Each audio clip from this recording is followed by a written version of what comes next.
Hello and good morning, students of class 12th. Today in our economics class we are going to continue our chapter number 4. Our today's topic is development of SSI. SSI क्या होता है बेटा? Small scale industry. Small scale industry, ठीक है, वो industry जो small scale पे develop की जाती है, that is the small scale industry. अब देखिए, अब तक हमने इंडस्ट्रियलाइजेशन के बारे में पढ़ा था. इंडस्ट्रियलाइजेशन में क्या था बेटा? इंडस्ट्रियलाइजेशन के अंदर दो मेन ऑब्जेक्टिव थे, दो ब्रॉड डायमेंशंस थे. एक तो था लार्ज स्केल इंडस्ट्री की ग्रोथ करना, दूसरा था स्मॉल स्केल इंडस्ट्री की. लार्ज स्केल इंडस्ट्री की ग्रोथ किस वजह से करना चाह रहे थे हम लोग? ताकि इंफ्रास्ट्रक्चर की फैसिलिटी बेस्ट हो सके, बेटर हो सके. दूसरा, स्मॉल स्केल इंडस्ट्री को क्यों ग्रो करना चाह रहे थे? ताकि जो एम्प्लॉयमेंट की अपॉर्चुनिटीज़ हैं वो ज़्यादा बेहतर तरीके से आगे बढ़ाई जा सके. ठीक है, अब पहले हम देखेंगे स्मॉल स्केल इंडस्ट्री होती कौन सी वाली इंडस्ट्री है, लार्ज स्केल इंडस्ट्री और स्मॉल स्केल इंडस्ट्री में फ़र्क क्या है. देखिए, स्मॉल स्केल इंडस्ट्री वो इंडस्ट्री होती है जिसकी जो इन्वेस्टमेंट है वो 5 करोड़ से ज़्यादा नहीं होती. कितने से? 5 करोड़ रुपए से ज़्यादा इन्वेस्टमेंट जिस इंडस्ट्री के अंदर नहीं लगती वो कौन सी होती है? Small scale industry. और 5 करोड़ से ज़्यादा इन्वेस्टमेंट जिस इंडस्ट्री में लगती है, यूज़ होती है, वो कौन सी होती है? Large scale industry. ठीक है, तो small scale industry is that whose investment did not exceed. देखिए, ये 5 लाख दिया हुआ है. 5 लाख क्यों दिया हुआ है? ये स्टार्टिंग में था, जब प्लानिंग शुरू हुई थी 1951 में, उस वक्त 5 लाख थी. लेकिन अब क्या है? 5 करोड़. इस वक्त 5 करोड़ है. आप 5 लाख मत लिखिएगा, 5 करोड़ है स्मॉल स्केल इंडस्ट्री के लिए. ठीक है ना. तो स्मॉल स्केल इंडस्ट्री का रोल, जो इम्पोर्टेंस है, वो कार्व कमेटी ने बताई है. इसके 3 मेन फीचर्स को लेकर कि हमारी प्लानिंग को सक्सेसफुल करने के लिए कार्व कमेटी ने बताया है कि स्मॉल स्केल इंडस्ट्री क्या इम्पोर्टेंस रखती है, उसकी क्या मतलब क्या फ़ायदा है. SSI is labour intensive. देखिए, स्मॉल स्केल इंडस्ट्री में हम इतनी कैपिटल यूज़ नहीं करते. ठीक है, तो जब ज़्यादा कैपिटल यूज़ नहीं करेंगे तो मतलब मशीनरीज़ भी हम ज़्यादा नहीं यूज़ कर सकते. और जब मशीनरीज़ ज़्यादा नहीं यूज़ कर सकते, हम प्रोडक्शन ज़्यादा लेवल पर चाहते हैं, तो हमें लेबर इंटेंसिव टेक्निक का यूज़ करना पड़ेगा बजाय कि कैपिटल इंटेंसिव.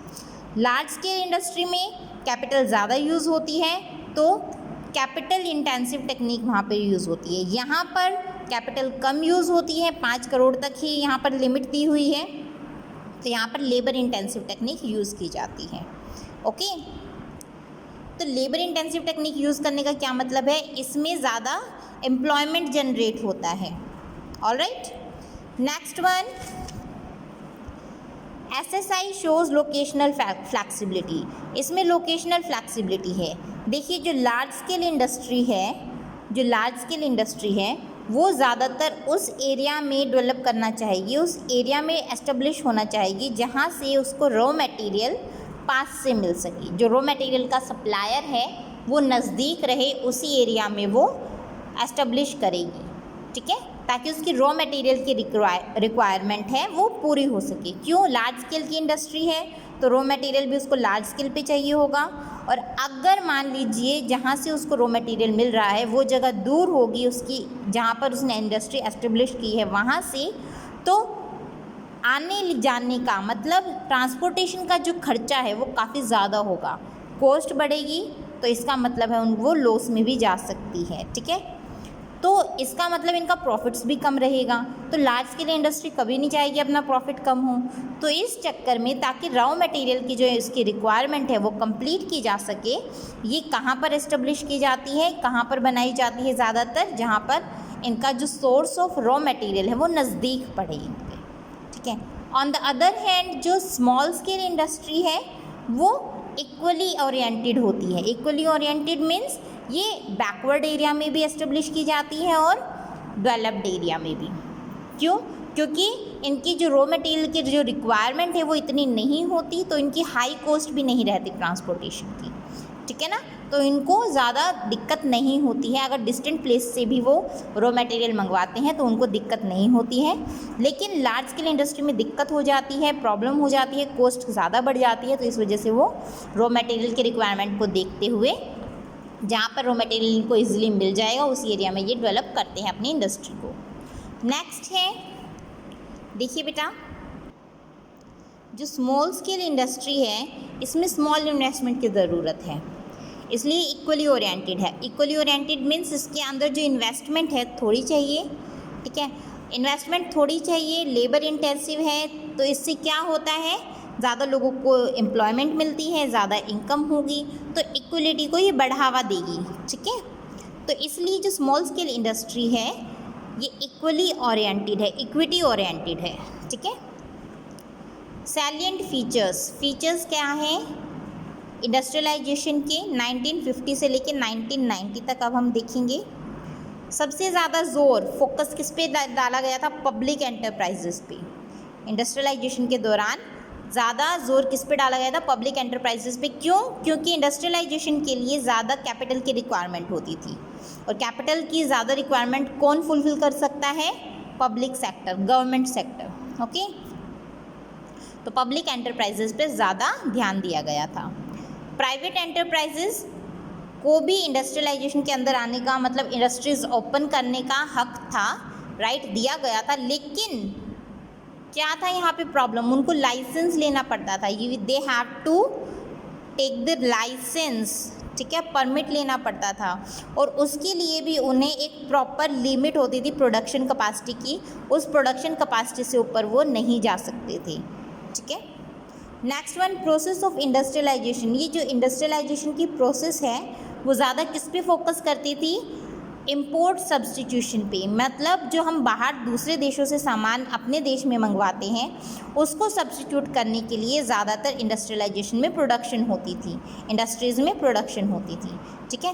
क्यों? ताकि हमारा देश सेल्फ सफिशिएंट हो सके, खुद के ऊपर भरोसा कर सके कि हमें दूसरे देशों से इम्पोर्ट करने की ज़रूरत नहीं है।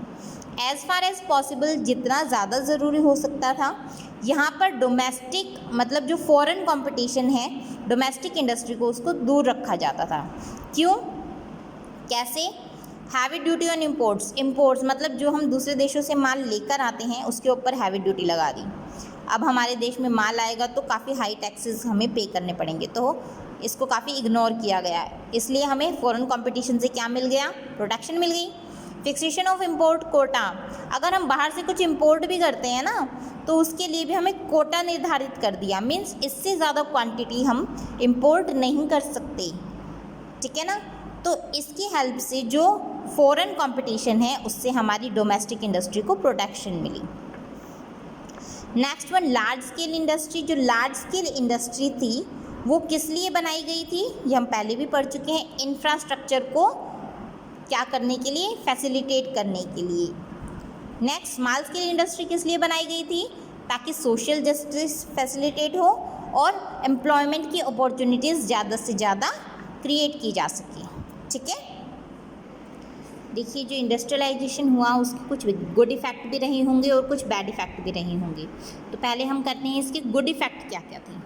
देखिए, इंडस्ट्रियलाइजेशन की वजह से, स्ट्रैटेजी ऑफ इंडस्ट्रियलाइजेशन की वजह से जो इकोनॉमी थी उसको काफ़ी, मतलब डेवलप हुई, काफ़ी ज़्यादा डेवलप हुई, उसको एक बिग पुश मिला, बड़ा झटका, मतलब एक बड़ा धक्का मिला, धक्का भी नहीं कहेंगे, एक डेवलपमेंट, मतलब काफ़ी तेज़ हो गई उसकी, 6% बढ़ गई डेवलपमेंट ड्यूरिंग 1950 टू 1990 पीरियड। अब देखिए, डाइवर्सिफिकेशन हो गया इंडस्ट्रीज़ का।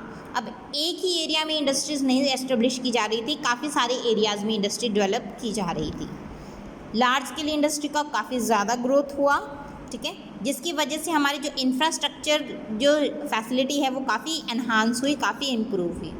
और जैसे जैसे एसएसआई बढ़ी, स्मॉल स्केल इंडस्ट्रीज़ की डेवलपमेंट हुई, उसी के अकॉर्डिंग हमारे देश में एम्प्लॉयमेंट अपॉर्चुनिटीज़ भी बढ़ी, और उसी की वजह से इनकम बढ़ने से स्टैंडर्ड ऑफ लिविंग भी बढ़ा, और फिर इक्विटी भी इससे एनहांस हुई, बढ़ी। अब देखिए, गुड इफ़ेक्ट्स तो हमने इसके देख लिए हैं, अब देखते हैं बैड इफ़ेक्ट्स। हर एक चीज़ के गुड भी होते हैं तो कुछ बैड इफ़ेक्ट्स भी होते हैं। बैड इफ़ेक्ट्स इसके क्या थे, पब्लिक सेक्टर ज़्यादातर इसमें जो पब्लिक सेक्टर थे उसने मोनोपोली बना दी। मोनोपोली बना दी मतलब हमने पढ़ा था जो प्राइवेट सेक्टर थे वो इंडस्ट्रीज़ में आ तो सकते थे, मीन्स इंडस्ट्री ओपन कर तो सकते थे, लेकिन उन्हें हर चीज़ के लिए लाइसेंस लेना पड़ता था। उनके लिए कोटा फिक्स कर दिया था कि इससे ज़्यादा आप प्रोडक्शन कर ही नहीं सकती, है ना। तो पब्लिक सेक्टर ने मोनोपोली बना ली अपनी। अब वो इनएफिशिएंटली काम करता था, क्यों, हमारे अलावा कोई और तो है नहीं काम करने के लिए। करप्शन बढ़ गया, हमें अब क्या देना पड़ा, ब्राइब्स देनी पड़ती थी। इन्फॉर्मेशन जो इम्पोर्टेंट जो इन्फॉर्मेशन है उसकी लीकेज काफ़ी ज़्यादा होने लग गई थी, और इस तरह की चीज़ें काफ़ी ज़्यादा जो पब्लिक सेक्टर है उसके अंदर बढ़ गई थी। प्रोटेक्शन ऑफ डोमेस्टिक इंडस्ट्री, देखिए हमने डोमेस्टिक इंडस्ट्री को फॉरेन इंडस्ट्री से प्रोटेक्ट तो कर लिया हैवी इंपोर्ट ड्यूटी लगाकर, ठीक है, लेकिन उसको प्रोटेक्ट करने से जो हमारे इंटरनेशनल स्टैंडर्ड है प्रोडक्ट का वो काफ़ी लो हो गया। जो हम एक कंपटीशन में उतरकर उनको कंपटीशन देना चाहिए था, फॉरेन जो हमारे कॉम्पिटिटर थे उसको हम वो कंपटीशन नहीं दे पाए, तो इंटरनेशनल स्टैंडर्ड ऑफ प्रोडक्ट है वो हमारा काफ़ी लो चला गया।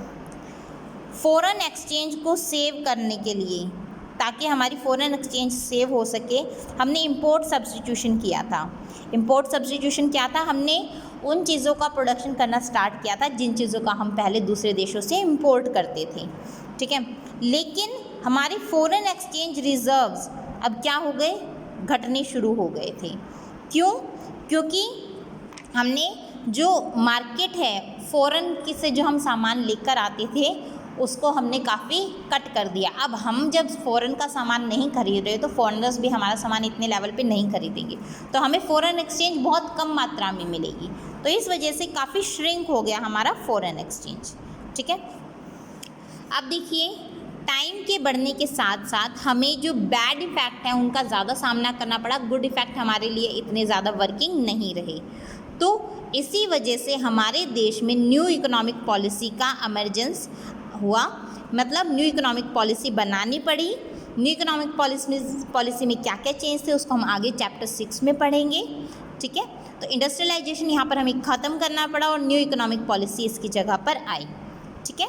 So this is your chapter number 4, ये आज आपका कंप्लीट हो गया है। आपको आज ये पूरा चैप्टर रीड करना है, इसके नोट्स बनाने हैं और अच्छे से लर्न भी करना है, ठीक है बेटा। Thank you, that's all for today.